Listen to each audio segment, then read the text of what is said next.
Hello my dear students, ಎಲ್ಲರಿಗೂ ಹೊಸ ಒಂದು ವಿಡಿಯೋಗೆ ಸ್ವಾಗತ. ನಾಳೆ ನಮ್ದು CMA ಇದು ಡಿಸೆಂಬರ್ 2024 ನಮ್ದು ರಿಸಲ್ಟ್ ಬರುತ್ತೆ.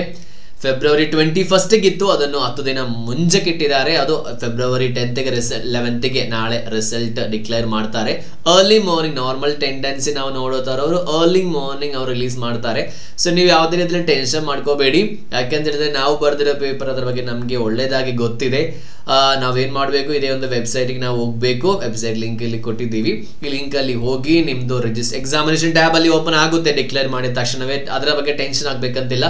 ಸ್ವಲ್ಪ ಲೋಡಿಂಗ್ ಎಲ್ಲ ಸ್ವಲ್ಪ ಟೈಮ್ ಹಿಡಿಯುತ್ತೆ, ಯಾಕಂತ ಹೇಳಿದ್ರೆ ತುಂಬಾ ಸ್ಟೂಡೆಂಟ್ಸ್ ಇದ್ದಾರೆ, ಇವರದೆಲ್ಲ ಚೆಕ್ ಮಾಡಿ ಬರಲಿಕ್ಕೆ ತುಂಬಾ ಟೈಮ್ ಹಿಡಿಯುತ್ತೆ. ಸೊ ನೀವು ಅದನ್ನು ಕರೆಕ್ಟ್ ಆಗಿ ಚೆಕ್ ಮಾಡಿ, ರಿಜಿಸ್ಟ್ರೇಷನ್ ನಂಬರ್ ಎಲ್ಲ ಕರೆಕ್ಟ್ ಆಗಿ ಎಂಟರ್ ಮಾಡಿ, ನೀವೇ ಚೆಕ್ ಮಾಡಿ. ಅದು ನಿಮಗೇನು ಟೆನ್ಷನ್ ಇದ್ರೆ ನಿಮಗೆ ಅತ್ಯಂತ ವಿಶ್ವಸ್ತ ಇಟ್ ಮೀನ್ಸ್ ಅತ್ಯಂತ ನಿಮಗೆ ಹಾನೆಸ್ಟ್ ಇರೋ ಬೇರೆ ಯಾರಿಗಾದ್ರೂ ಕೊಟ್ಟು ಅವ್ರಿಗೆ ಚೆಕ್ ಮಾಡಿಸ್ಬೋದು. ಹೇಗಾದ್ರೂ ಪಾಸಿಟಿವ್ ಆದ್ರೂ ನೆಗೆಟಿವ್ ಆದ್ರೂ ನಾವು ಮುಂದೆ ಹೋಗ್ಲೇಬೇಕು. ಇವನ್ ಪಾಸಿಟಿವ್ ಆದ್ರೆ ಇದು it is not an end, we have to go further.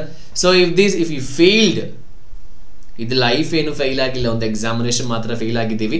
So ಏನು ನಾನು ಹೋಪ್ ಕೊಡ್ತಾ ಇದ್ದೀನಿ, 90% ನಮ್ಮ ಕೈಲಿದೆ, 10% ನಾಳೆ ನಾವು ಓಪನ್ ಮಾಡುವ ಟ್ಯಾಬ್ ಅದರಲ್ಲಿ ನಾವು ಯಾವ ರೀತಿ ಪಾಸಿಟಿವಿಟಿ ನೋಡ್ತೀವಿ ಅದೇ ರೀತಿಯಲ್ಲಿ ಬರುತ್ತೆ. ಯಾಕಂತ ಹೇಳಿದ್ರೆ ನಾನು ಫೇಲ್ ಆಗ್ತೀನಿ automatically what will happen, you will fail.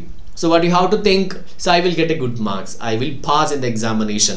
So ಯಾವುದೇ ರೀತಿಯಲ್ಲಿ ಬರೆಯದವರಿಗೆ ಈ ರೀತಿ ನಾವು ಎಕ್ಸೆಪ್ಟ್ ಮಾಡಿದ್ರೆ ಆಗಲ್ಲ. So but I am saying you can understand, right? So ಆ ಥರ ನಾವು ಹೋಗಿ ಕರೆಕ್ಟಾಗಿ ಒಳ್ಳೆ ರೀತಿ ನಮಗೆ ರಿಸಲ್ಟ್ ಬರಲಿ, ನಮಗೆ ಆಗೋ ರೀತಿಯಲ್ಲಿ ನಾವು ಸಣ್ಣ ಸಣ್ಣ ಹೆಲ್ಪ್ ಎಲ್ಲ ಮಾಡಿದ್ದೀವಿ. ನಿಮ್ಮದು ರಿಸಲ್ಟ್ ಏನಾದರೂ ಪಾಸ್ ಆದರೂ ಫೇಲ್ ಆದರೂ ಕಮೆಂಟ್ ಬಾಕ್ಸಲ್ಲಿ ಕಮೆಂಟ್ ಮಾಡಿ. ನೀವು ಫೇಲ್ ಆದರೆ ಖಂಡಿತ ನಾನು ಜೂನಲ್ಲಿ ಕ್ಲಿಯರ್ ಮಾಡ್ತೀನಿ, ಅದರಲ್ಲಿ ನಾನು ಟ್ರೈ ಮಾಡ್ತೀನಿ. ಅದರ ಬಗ್ಗೆ ನಾವು ಒಂದು ಸಣ್ಣ ವಿಡಿಯೋ ಕೂಡ ಮಾಡ್ತಿದ್ದೀವಿ. ಸೊ ಎಲ್ಲರಿಗೂ ಆಲ್ ದ ವೆರಿ ಬೆಸ್ಟ್. ನಾಳೆ अर्ली ಮಾರ್ನಿಂಗ್ ಅಲ್ಲಿ ರಿಲೀಸ್ ಆಗುತ್ತೆ ಅಂತ ಒಂದು ಟೆಂಡೆನ್ಸಿ ಇದೆ. So we can expect a good result. So all the very best.